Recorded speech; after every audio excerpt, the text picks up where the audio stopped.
So now that we've got a brief overview of what we're going to be working with, let's dive deeper into how to build a small, practical praise and worship style pedal board.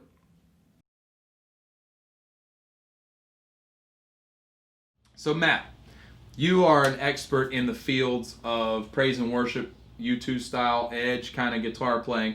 So why don't you take it from here and tell us what we need to get started in that style, because a lot of viewers are going to be playing in that style. So okay, take us there, Matty. You know, we would get our tuner, we'd start building our pedal board, we'd stick that on, and then... And this is for our praise and worship style board. Yes, absolutely. Okay. So then we would go straight to the fun part, which is your overdrive pedal. You would want to search out what works for you. We have some examples here. We have the Morning Glory, which is kind of like a awesome version of the Blues Breaker pedal. It does a great job of coloring your tone because you're using a clean Fender amp with a lot of headroom. So you would want to color your tone, maybe push it to a little point of breakup to kind of give you some rhythm. Rhythm options there. So with that said, let me pause you right there.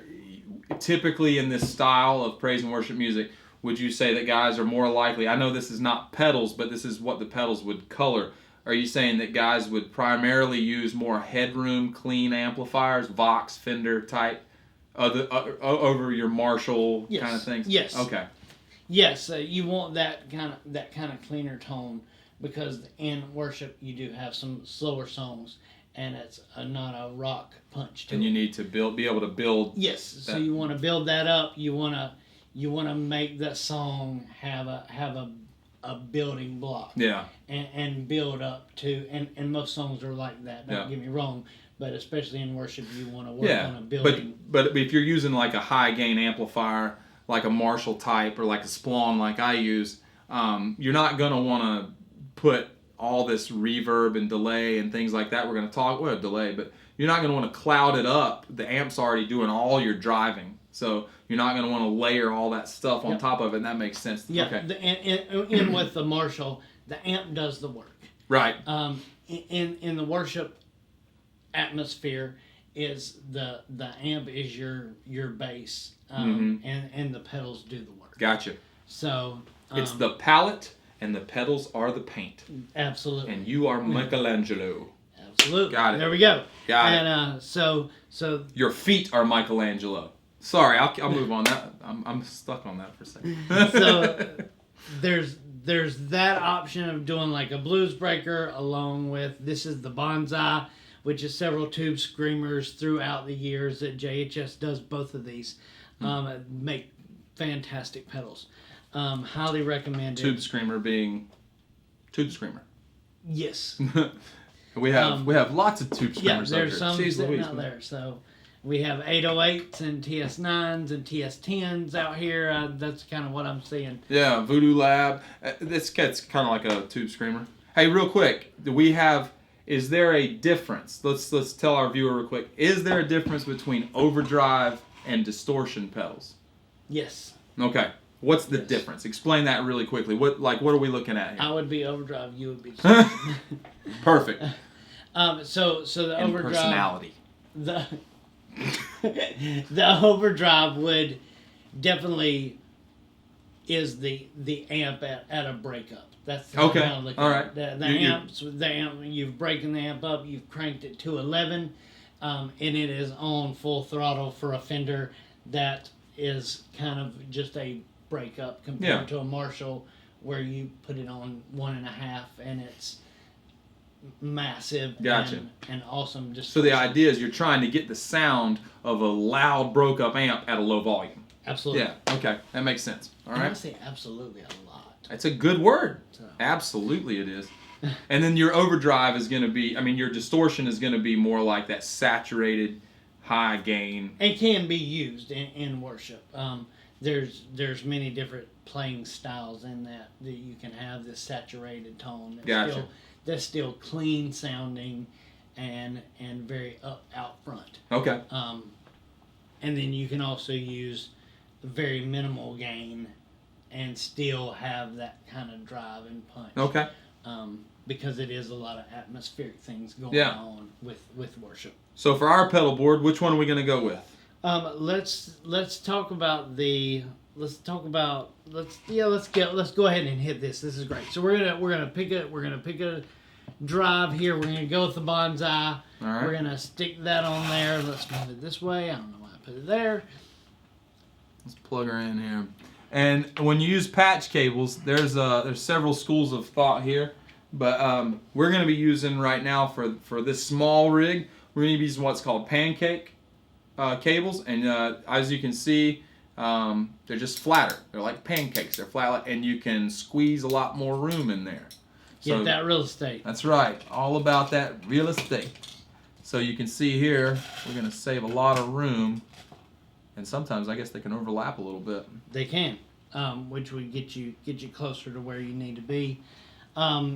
After your distortion, like I said, typically there's different ways. We talked about the morning glory, coloring your tone, and using that to kind of push a little bit.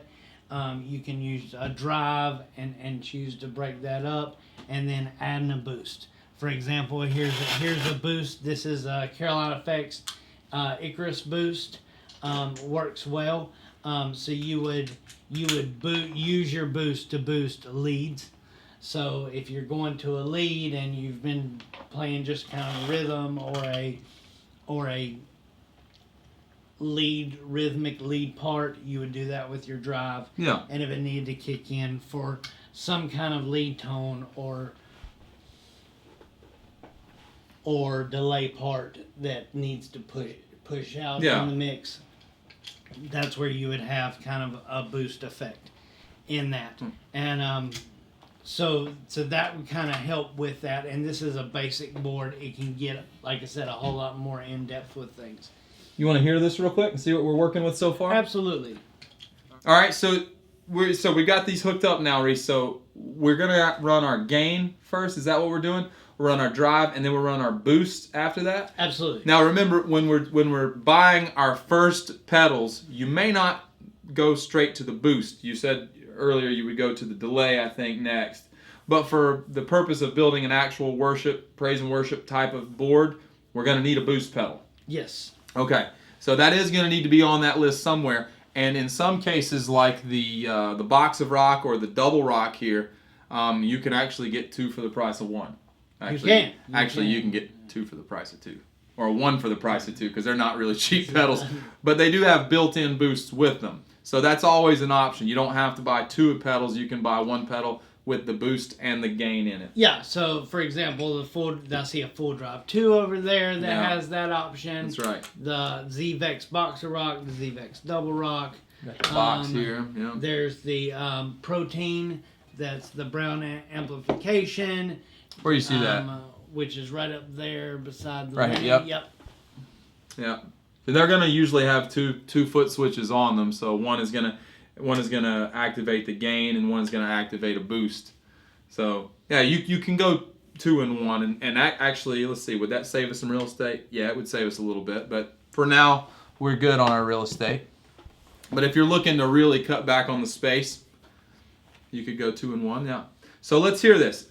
I'm going to be running just a telly through a Fender Vibra King, and let's see. Here's our just straight sound.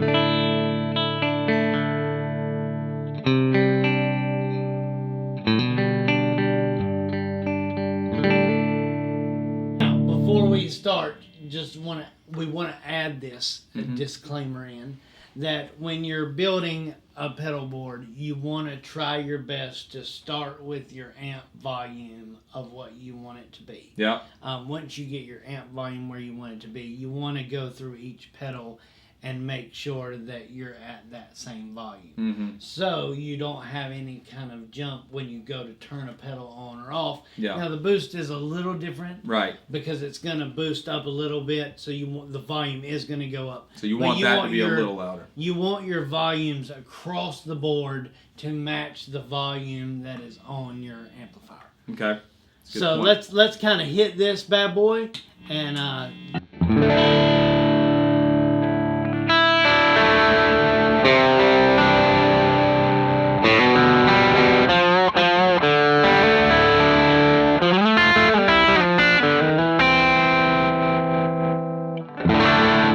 just a little extra drive. Sounds like my amp's turned up. And then in the event that you need to clean up, you can clean it up either through your volume on the guitar, or you can pull your drive down a little bit, like so, and it'll kind of back off some of that. Yeah. Those overdriven. Even your pickup selection. You go to the middle pickup, turn your volume down a little bit.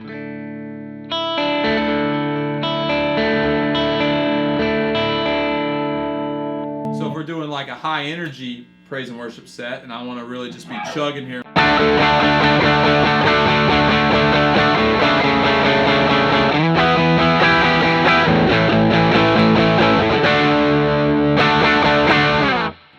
Yeah, we want to really get some crunch going there. So what happens now when we engage the boost on top of that? So it's going to give you a little more oomph for your solos that you're playing, whether that be in the worship or the other. Boost pedals work across the board. Yeah. That's kind of. All right, let's hear it. Let me get a couple rounds of chunking here, and then you give me some of this. You ready?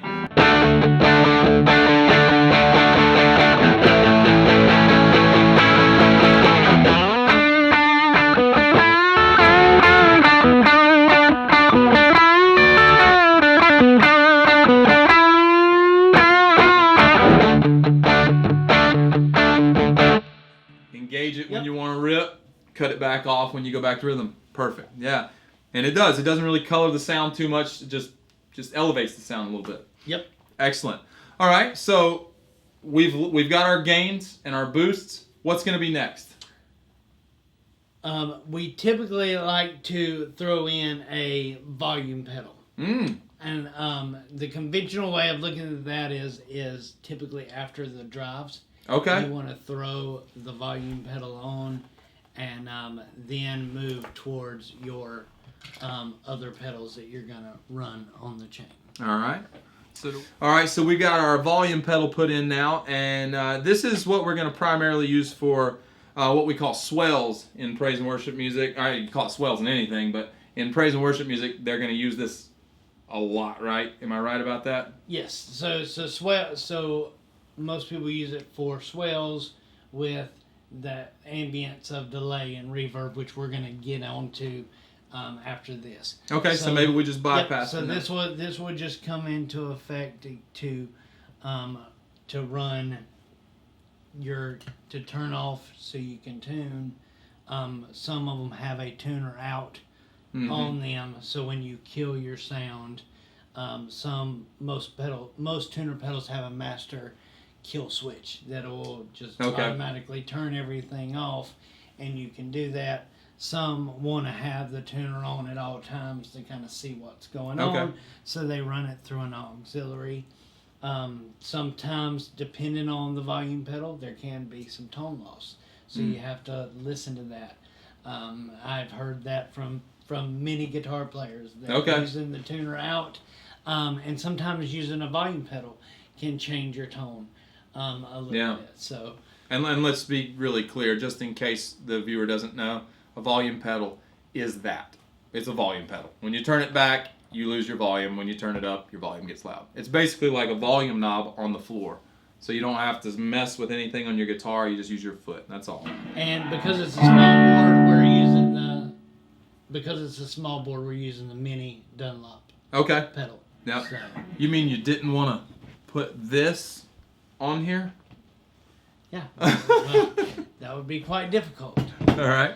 Excellent. To get in our bag there, that would go. That would be a tough one. Okay, so we've got our tuner, our gain, our boost, our volume. What are we going to do next? So the next is one of my nearest and dearest fun parts of pedal board building is the delay. So this is the one I'm surprised didn't come first. Well, I would have bought it first. Okay. If it was me, but, so love delay.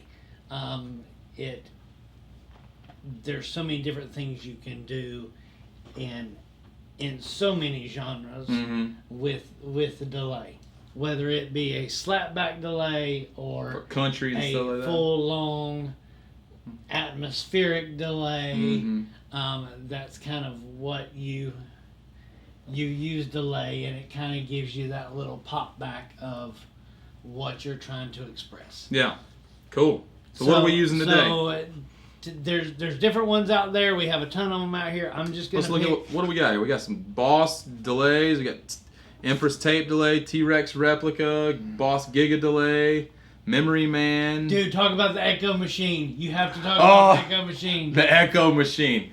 Listen, the Echo Machine is the cheapest pedal on this table. Actually, it's not now, but it was when I was a wee lad. I bought this pedal for $19.95. All right, it's plastic. It's an Ibanez tone machine. But let me tell you something. This pedal is the truth.com. Am I wrong? This pedal is awesome, is it not? Yeah. This actually, the person who does not do pedals mostly, it turned me on to this. Yeah, and these little pedals are now fetching a pretty steep price, which is funny because they don't make them anymore. And listen, they're cheap, and they like everybody knows if you want to turn it on, you have to like hit it and hold it a certain amount of time, and then pray. You have to it's just pray that the red light stays on. Red light, please. And the truth is, having said that, I'm not sure this is your best live pedal because it's not necessarily going to deliver. But if you can go in the studio or something, then or it's really just about learning it. You have to learn how to step on it just right. Tilt your foot just slightly to the right, let it angle down, and then hold it just a little past what seems excessive. Let up, and then really quickly after you let up, push it down and go one more time, and it comes on. It's like the whole Nintendo cheat code: up, up, down, down. That's exactly right. Right, A, B. That's exactly right. So today, what are we going with here? So we're gonna go because that's an analog type pedal. Okay. So with the analog type pedal, you have to dial in the tempo that you're looking for, which is extremely difficult in a band situation, in a band setting. Where you need the delay to match the beat of the song. Gotcha. So you would really want to use a delay with a tap tempo. We're going to use the Walrus Effects, Walrus Audio Art 87. It's a great delay. It has the tap. It's in a small kind of footprint when you're talking about real estate on a pedal board. And that land, you need to save as much of it as you can. Okay. So this works really, really well. As opposed to like your larger pedals. Yeah, like that's a Deluxe Memory Man. Awesome delay. Your Giga delay. These are big pedals. These are great pedals, but they're huge. You need a big board for those. Yeah. Yep. So we're gonna stick this bad boy on and start showing you how that's done real fast. If I can get it plugged in, there you go. Alright, so we got our tempo in. Let's engage the pedal now. So when I play, he's got this set to what's like a dotted eighth delay, I think. Is that right? Yeah, it's a dotted eighth long delay.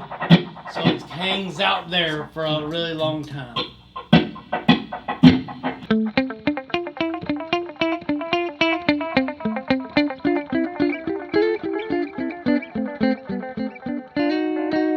We'll kind of turn it to the quarter note delay to kind of hit that. Do I need to retap once we hit that? You do not have to retap. Okay. But if you would like to change the tempo, you could at that time.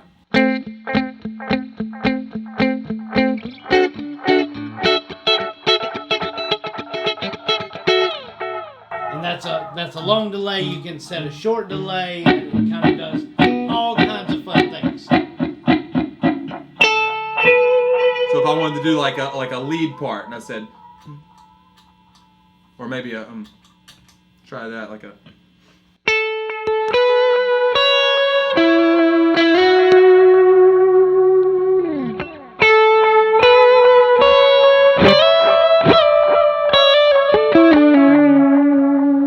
Nice. That's how. That's still going. That's right. Nice. It's on a long delay. Nice. You can shorten that. There's tons of different things that you can do to kind of make it more ambient, less ambient. But this is crucial for praise and worship music, the delay. Is that right? Crucial. Yes, yes. Yeah. It is used a lot. You live and die by these things and that. You think of, so when we say praise and worship, so this is what's common in church music kind of things. It's really popular in that, but it really stems from the Edge, right? From U2. A lot of that comes from the U2 kind of world. Yeah, so if you just think of the Edge and how he would play, take your delay pedal away from U2, and what do you have? I'm not really sure what you have. Not that, right? Yeah. So it's the sound is built on that. His style is built on the delay, which is very cool. All right. By the way, side note, he would have been one of my top 5 if I was invited to the top 5 guitar players. Fair enough. Fair enough. All right. So what's next? We got room for one more pedal here. So we want to stick on a reverb. Yes.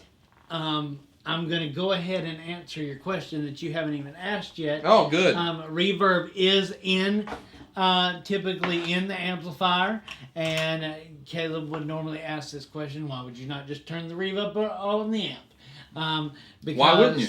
That is typically in the realm of a spring reverb kind of sound.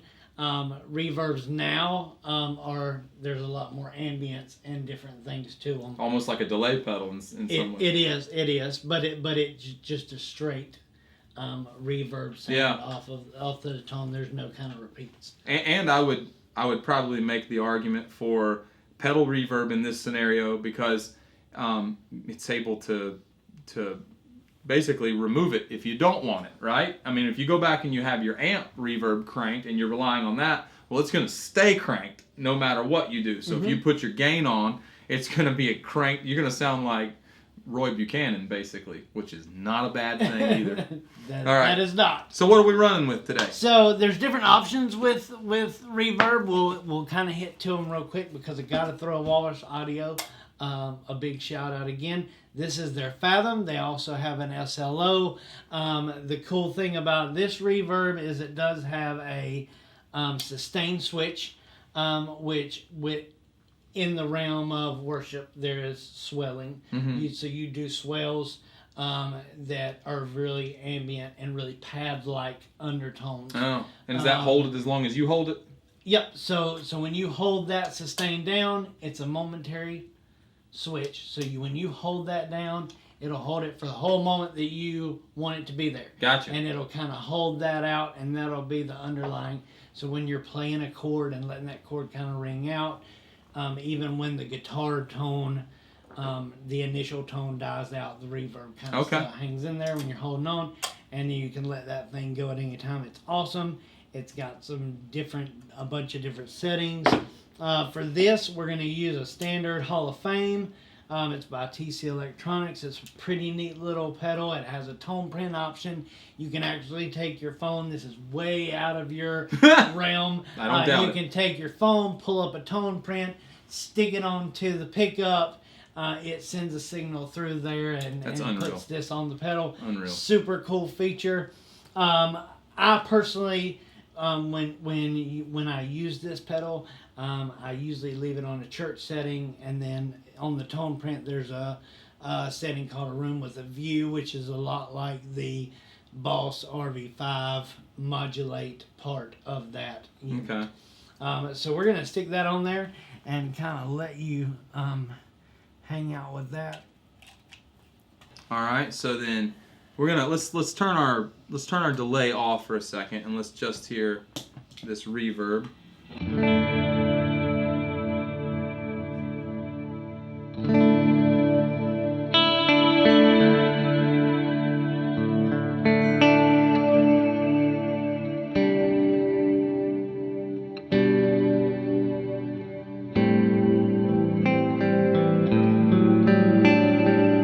There's no spring in that, is there? No, there's no spring there.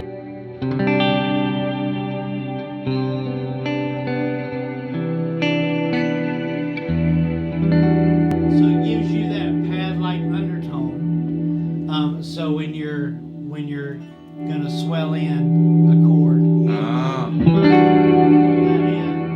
let that ride out.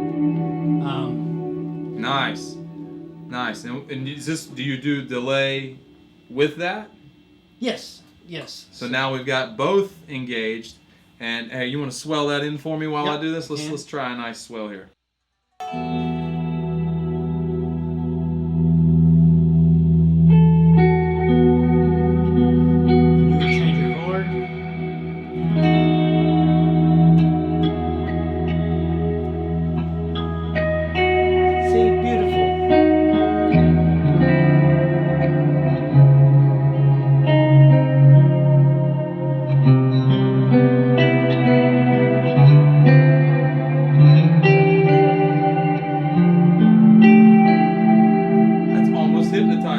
kind of stuck on it right now. I'm sorry. This is new for me. I don't think in the history of my life I've never used a reverb pedal. That's a first, right there, ladies and gentlemen. This was the first. It makes things very melodic. Very. Oh yeah, sorry. This is not what for you. You can hear some Pink Floyd. Yeah. With it. So you have to kind of relate it to him. So all right. So look, let's talk about this for a second. So when you can throw drive on top of that. So here's your kind of your rig. So and both then of them are in now? While we're doing. So we're gonna run that with we would want to drive back on the drive a little bit.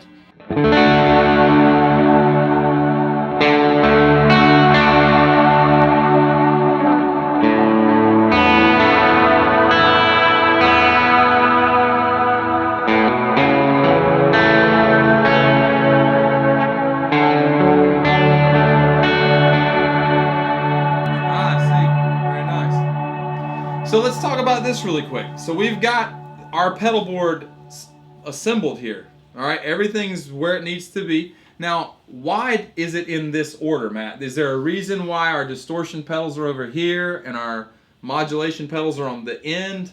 And why in the world is this volume pedal? Because, I hear volume pedal, I think, well, that goes like with a wah-wah pedal right at the very beginning of the chain, right? So why do we have it in the middle of our sequence here? So, you can, it is up to you how you would like to lay your pedals out. The biggest thing is to make sure that you have the signal path going. It really doesn't matter where the pedals go. If you want to put your volume pedal over here because you are like to use your right foot and you want it on this side, you can do that. You would still want to make sure that you're running your tuner, drive, boost, and then back to your volume pedal, and then back to your delay. So what you're saying is it doesn't matter where the pedals are located, it just matters where the wires are connected. Where your cables are run. So the signal needs to stay in line. So you want to run it in that chain. And the signal path needs to be what? It needs to be... So we've got it laid out. This is how the path should look, and here's kind of why. So you want to be able to let's include the tuner. So with the tuner, this would kill your volume. Okay. So it really doesn't matter where the tuner. Like I said, we talked about the volume pedal can also run the tuner separately from your signal path. Because let's be honest, people, don't tune out loud. Party freaking foul. Party foul. Do not tune out loud. Yes, all right. Not at all. So then we would go into our drive, which is the very first thing in this setup, and then going into the boost, because the boost is going to push what is behind it. Oh, okay. So it works that way. Is there a reason the drive doesn't come after a modulation pedal? Like why does it have to come before the mod pedals? Because it's going to, whatever you have in the first of your chain is going to be your base. For what gets delayed? Ground effect and what's going to add on top of that.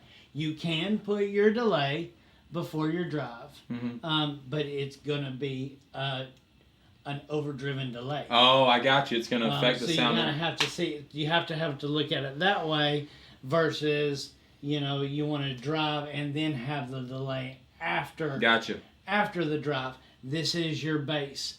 You don't start. Yeah. With a cake and put the icing on. Gotcha. So, gotcha. Makes sense. The icing goes on the top, and this is awesome icing. So then the volume pedal coming before these. This was interesting. We talked about this a little bit before we started here. Tell them why the volume pedal before your delays and reverbs and not before your distortions. Okay, and that's simple. And a lot of people that are new at this always put their volume pedal at very first. That's why they think it's supposed to be run. Yeah, that's where I thought it was. You put your volume pedal in, you keep going. But for example, we're gonna crank the guitar up, and we're gonna listen to our drive with our delay, and then we're gonna kind of hold out a chord. And when I kill the volume, it's going to kill the guitar and the drives, but it will leave the delay. That's awesome. If we put it in and we put it first, then we're gonna kill everything. Pretty much everything. Gotcha. So it'll let this kind of give you a natural fade out almost. Yes. Excellent. Yes. Let's do that. So when we strum a chord, guitar's out, the delay and the reverb is still hanging in there. And when you get in to touch slightly, if you're a little bit more advanced and you got a little more pedals already, you can do the same thing with any kind of modulation. When I talk about chorus, phaser, flanger, anything like that. Some people prefer for when it kills to kill the modulation and just have that delay and reverb hang out. Some people want that kind of modulation to hang in there with that delay and reverb, so they put it after their volume. So technically, you could run you could run a volume pedal before your mods, and then run a master volume pedal at the very beginning if you wanted to kill everything. You can, absolutely, but your volume knob can typically that'll work too, just as good. Got it. Turned down. Good. Yeah, I got it. Good stuff. And that's your basic setup for a worship rig. You could also use this for other things as well. Yeah. I think we've kind of learned that in the process here, that it can be used for.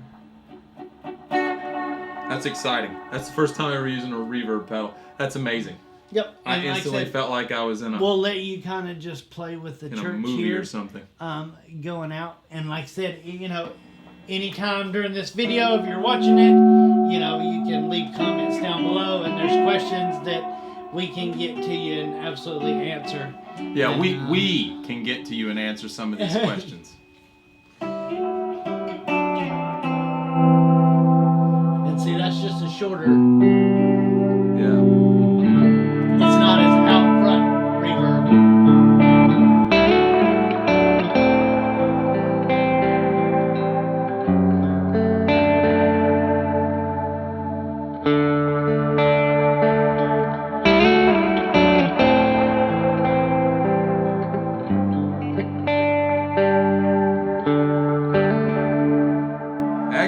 Excellent. All right. Well done, sir. Thank you very much. You keep playing like that, you might be one of my top 5. Okay. I'll make the top 5. Gotcha.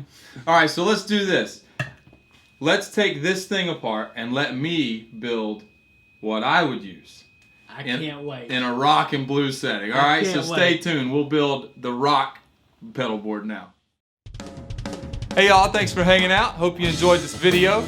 Make sure to like, share, and subscribe. You can also follow me on Facebook, Instagram, and Twitter. See you next time.